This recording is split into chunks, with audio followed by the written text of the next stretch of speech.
ito yung guiding principles ng community-based rehabilitation, no?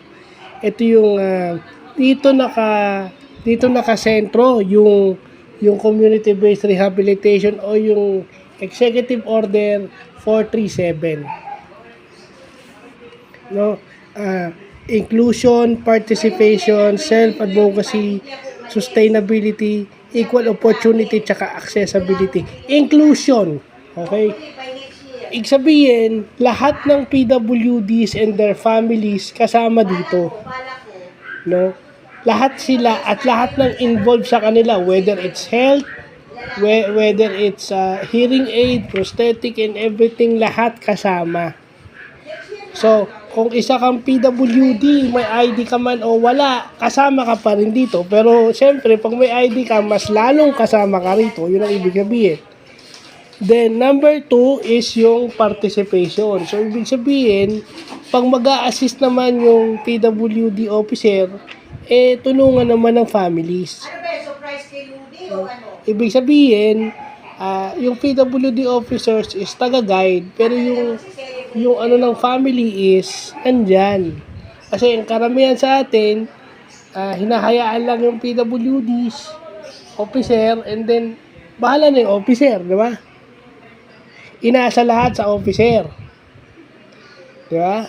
Kahit yung kukunin na lang yung bigas sa barangay, hindi pa makuha. Parang ganon, di ba? Sa amin, uso yan. Self-advocacy. So, advocacy mo talaga yung ginagawa mo. At saka lahat ng disability rito, kopo hindi yung hearing aid at saka prosthetic lang, hindi. No, iba-vlog natin yan mamaya. Hindi lang yan yung mamimili ka na ng ilan. As much as possible, lahat ng disabilities. Equal opportunity, ibig sabihin, halimbawa, binigyan mo siya ng prosthetic, nabigyan mo siya ng hearing aid. So, kung nakakapagtrabaho na yung iba, dapat siya rin makapagtrabaho. Yun lang ang best example dyan. And accessibility.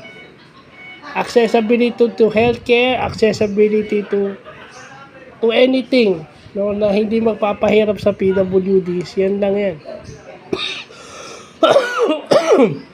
Di ba? So, ipa-vlog pa natin itong iba-vlog pa natin itong mga to, no, para okay tayo. At para makashare, meron tayong CBR manual na sana kapulutan, itong vlog natin ay kapulutan ng mga taga Bacoor, mga PWD sa Bacoor in general. So, yun lang po.